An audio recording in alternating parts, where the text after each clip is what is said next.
saja yang ada di Jember Safeguard. Yang pertama, user perlu menginstal aplikasi Jember Safeguard. Kemudian, user bisa membuka aplikasinya. Dan user akan dialihkan ke splash screen memperkenalkan Jember Safeguard. Kemudian memperkenalkan apa saja manfaat yang bisa user dapatkan pada aplikasi ini. Kita bisa lanjut next dan get started. Di sini kita bisa langsung login. Untuk yang sudah mempunyai akun, tapi yang belum mempunyai akun kita bisa melakukan sign up. Di sini kita bisa melakukan sign up untuk mengisi username. Kemudian mengisikan email. Kemudian password. Dan konfirmasi password yang sudah dimasukkan. Baik, kemudian kita akan create an account untuk mendaftarkan. Kemudian user akan dialihkan ke halaman login. Kita masukkan username atau email yang sudah kita daftarkan beserta passwordnya.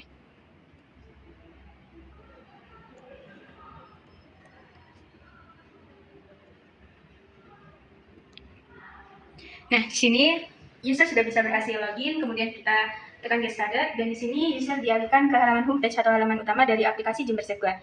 Di sini user diperkenalkan dengan fitur hotline, fitur utama kami yang pertama. Kemudian fitur kedua utama kami yaitu Zoom Condition, dan kemudian fitur ketiga utama kami yaitu Emergency Education, dan fitur utama terakhir kami yaitu News. Di sini user juga bisa melihat nama user dan juga bisa menentukan lokasi di manakah lokasi user sekarang.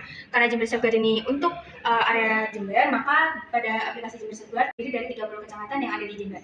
Dan saat ini mungkin kita bisa mencoba kita berada di Kecamatan Siluas Jember. Nah, kemudian saya akan memperkenalkan fitur utama yang pertama pada aplikasi kami yaitu hotline.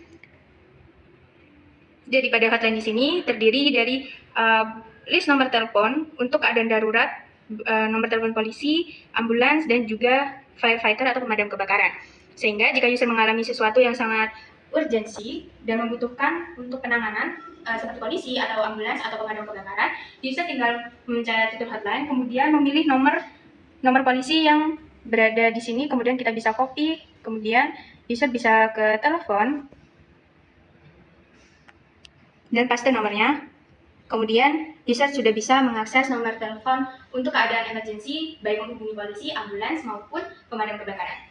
Jadi fitur utama yang kedua yaitu fitur Zone Condition. Nah, di sini kita bisa lihat, kita tadi masuk di fitur Home, kemudian kita masuk ke fitur Zone Condition, kita bisa klik tombol View All. Nah, di sini akan ada informasi terkait daerahnya kita. Di sini ada Kecamatan Silo Jember. Nah, nanti kita bisa ketika kita sudah memilih, di sini contohnya adalah Silo Jember, kemudian kita klik informasi. Nah, di sini akan menampilkan informasi dari desa-desa yang ada di Kecamatan Silo Jember ini. Nah, akan ada informasi mengenai misalnya di desa Kelompangan ini ada rawan begal, kemudian ada desa Mangaran ini rawan begal. Nah, seperti itu. Kemudian untuk terkait fitur Zone Condition ini sendiri, untuk informasinya itu terkait sesuai dengan kecamatan yang dipilih. Jadi misalnya di sini Silo Jember, maka akan menampilkan informasi terkait desa yang ada di Kecamatan Silo Jember. Begitu juga dengan 30 kecamatan yang ada di Jember, maka informasinya sesuai dengan kecamatan yang dipilih nantinya.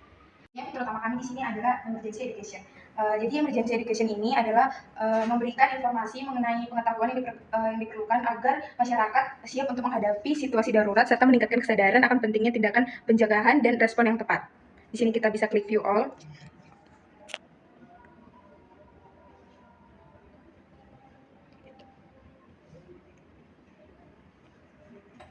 Nah, di sini kita bisa memilih satu dari beritanya, yaitu langkah-langkah darurat saat kebakaran di rumah.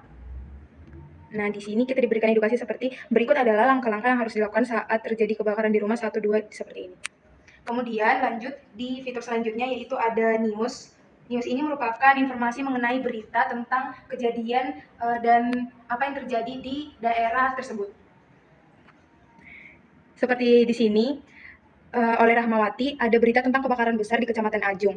Beritanya seperti di sini, yaitu mulai dari Kecamatan Ajung dan seperti ini. Di sini yang terakhir di sini adalah fitur profile. Nah, kita klik profile di sini. Nah, di profile ini tersedia beberapa informasi mengenai user. Nah, di profile kita bisa mengganti username, misalnya dari Arta kita ganti jadi Kartika. Kemudian emailnya kita ganti jadi kartika@gmail.com. Kemudian passwordnya kita ganti jadi kartika123 misalnya. Kemudian save information, di sini akan ada muncul pop-up konfirmasi apakah Anda yakin ingin menyimpan perubahan ini. Kita klik ya, maka akan berubah. Kemudian juga kita menyediakan fitur logout. Nah, ketika kita klik fitur logout ini, apakah Anda yakin keluar dari akun ini, kita klik ya, maka dia akan keluar dan kembali ke tampilan pertama yaitu welcome back, bisa login dan sign up. Sekian penjelasan dari kelompok kami, kurang lebihnya mohon maaf. Wassalamualaikum warahmatullahi wabarakatuh.